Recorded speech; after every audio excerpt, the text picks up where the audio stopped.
ವೀರೇಂದ್ರ ಮತ್ತೊಮ್ಮೆ ಸ್ವಾಗತ. ಈಗ ಪ್ರಧಾನಮಂತ್ರಿ ನರೇಂದ್ರ ಮೋದಿ ಅವರು ಮಾತನಾಡ್ತಾ ಇದ್ದಾರೆ ಬಿಜೆಪಿಯ ಕೇಂದ್ರ ಕಚೇರಿಯಲ್ಲಿ. भरपूर स्नेह दिखाया है।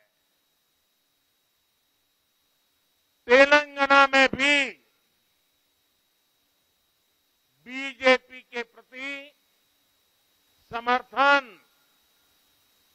लगातार बढ़ रहा है।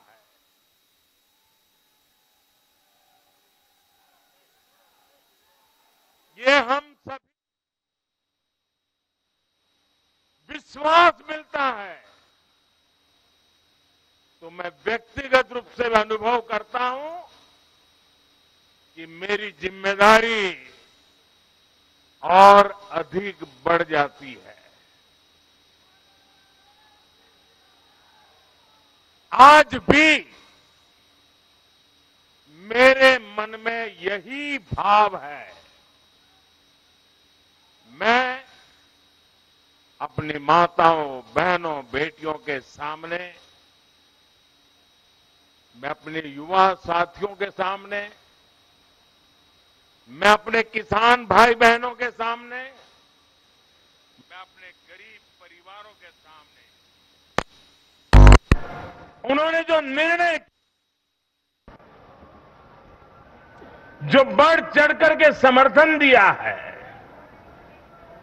इसके लिए मैं उनके सामने नतमस्तक हूं। इस चुनाव में देश को जातियों में बांटने की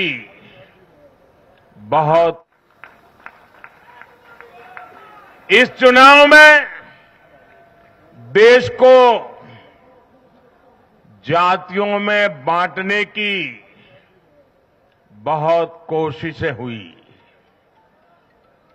लेकिन मैं लगातार कह रहा था कि मेरे लिए देश में 4 जातियां ही सबसे बड़ी जातियां हैं। और जब मैं इन 4 जातियों की बात करता हूं, हमारी नारी शक्ति,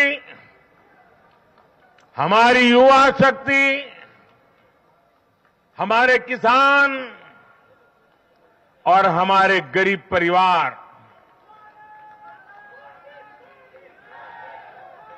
इन 4 जातियों को सशक्त करने से ही देश सशक्त होने वाला है। आज बड़ी संख्या में हमारे ओबीसी साथी इसी वर्ग से आते हैं। आज बड़ी संख्या में हमारे आदिवासी साथी इसी वर्ग में आते हैं।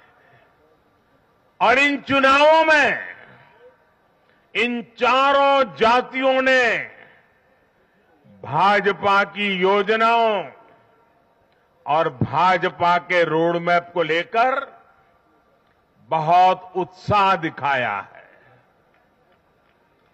आज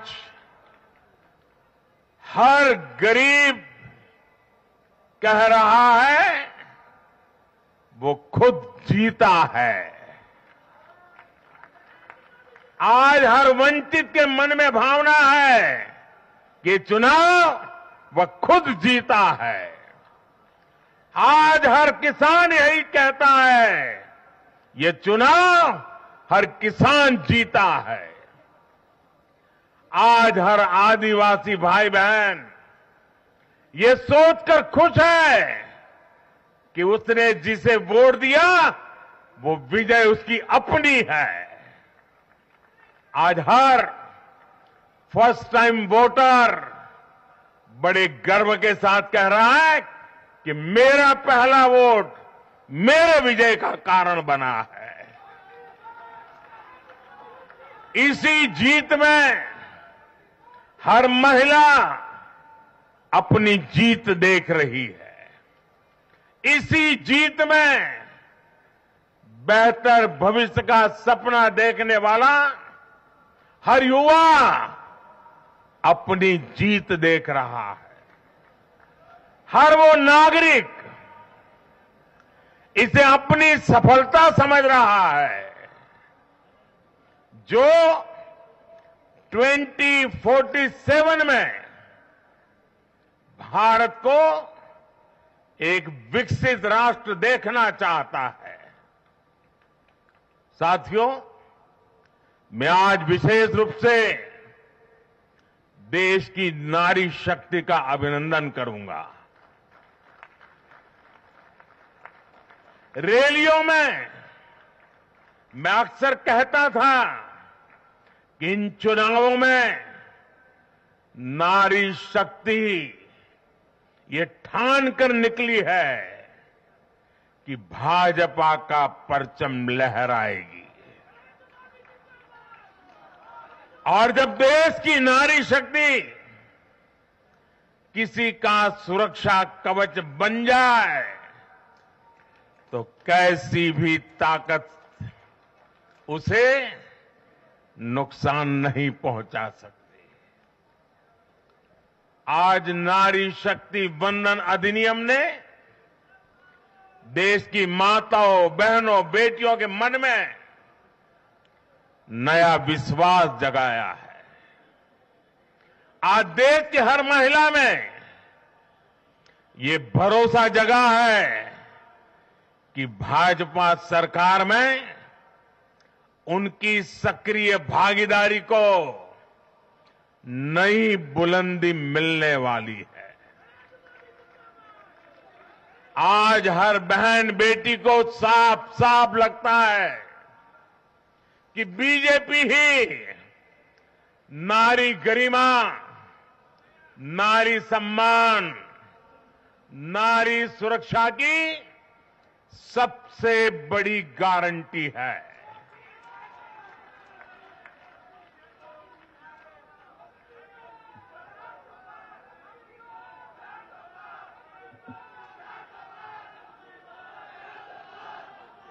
उन्होंने देखा है कि बीते 10 वर्षों में भाजपा ने उन तक टॉयलेट, बिजली, गैस, नल से जल, बैंक में खाते, ऐसी बुनियादी सुविधाएं पहुंचाने के लिए कितनी ईमानदारी से काम किया है।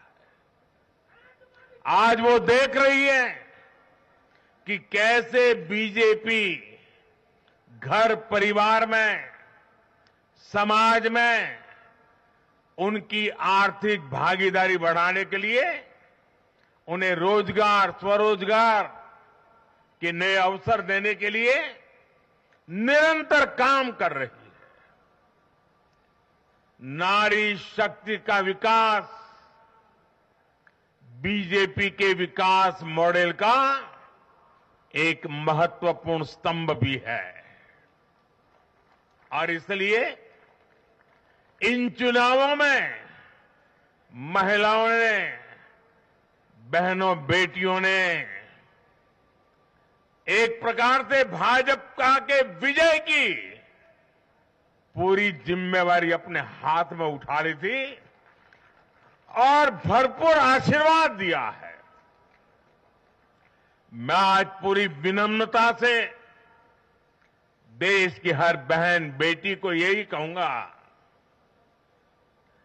कि आपसे जो वायदा बीजेपी ने किए हैं वो 100% पूरे किए जाएंगे। और ये मोदी की गारंटी है।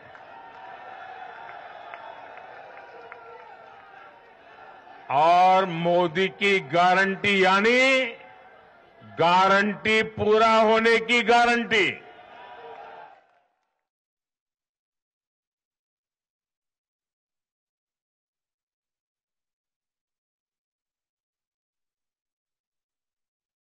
स्पष्ट की है। देश का युवा सिर्फ और सिर्फ विकास चाहता है। जहां भी सरकारों ने युवाओं के खिलाफ काम किया है, वो सरकारें सत्ता से बाहर हुई है। चाहे राजस्थान हो, छत्तीसगढ़ हो या तेलंगाना हो, ये सारी सरकारें पेपर लीक और भर्ती घोटालों के आरोपों में गिरी हुई थी। परिणाम यह हुआ कि इन तीनों ही राज्यों में सत्ता में बैठे दल अब सरकार से बाहर है।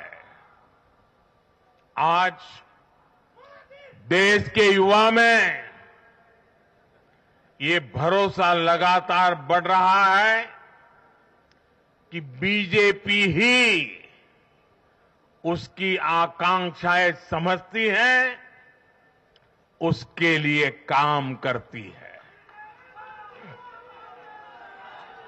देश का युवा ये जानता है कि बीजेपी की सरकार युवा हितैषी होती है, युवाओं के लिए नए अवसर बनाने वाली होती है।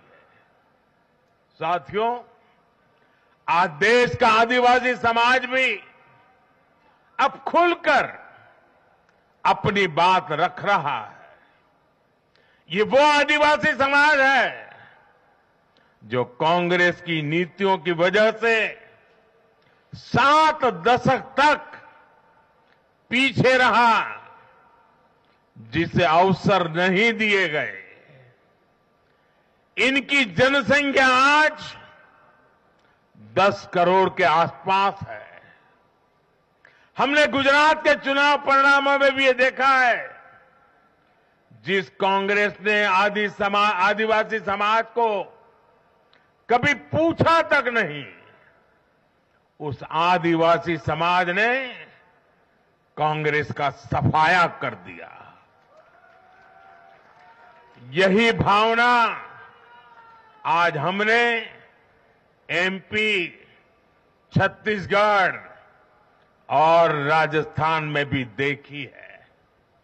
इन राज्यों की आदिवासी अंचल की सीटों पर कांग्रेस का सुपड़ा साफ हो गया है।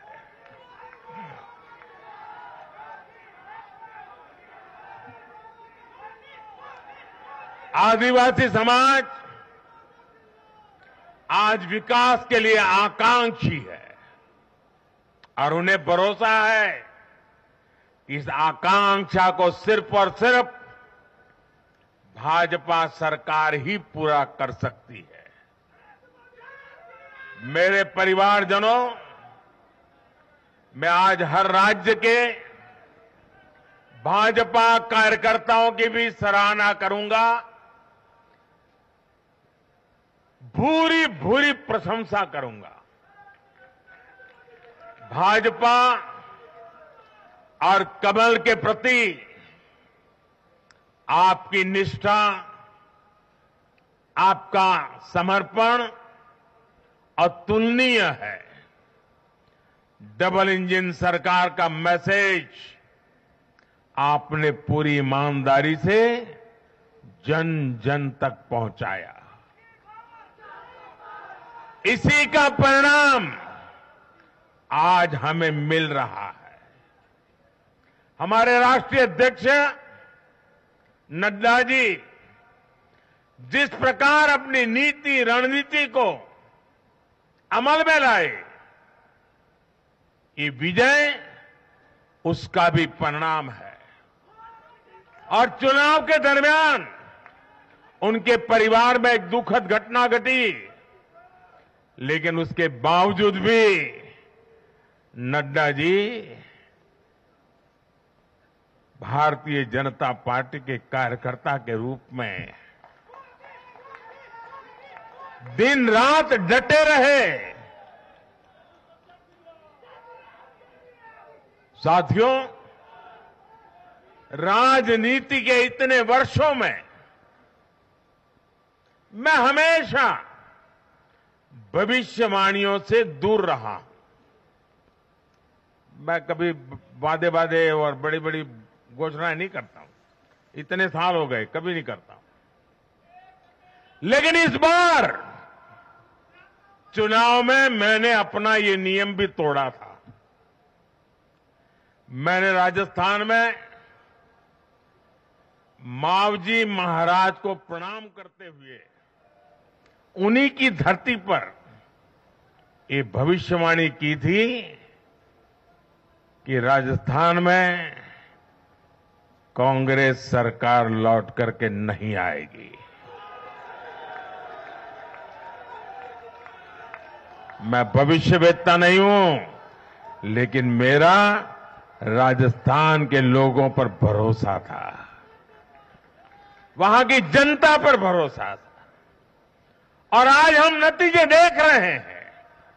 मध्य प्रदेश ने भी हमें फिर दिखाया है कि भाजपा के सेवा भाव का कोई विकल्प नहीं है। 2 दशक से वहां भाजपा की सरकार है और इतने वर्षों के बाद भी भाजपा पर भरोसा लगातार मजबूती हो रहा है।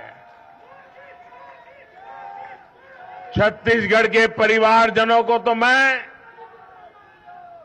जब मैं वहां चुनाव सभाओं में गया तो मैं खुद ही पहली सभा में, छत्तीसगढ़ के चुनाव की पहली सभा में मैंने खुद कहा था कि मैं आपसे कुछ मांगने नहीं आया हूं, मैं तो आपको 3 दिसंबर के बाद सरकार बनेगी तो शपथ समारोह में निमंत्रण देने के लिए आया।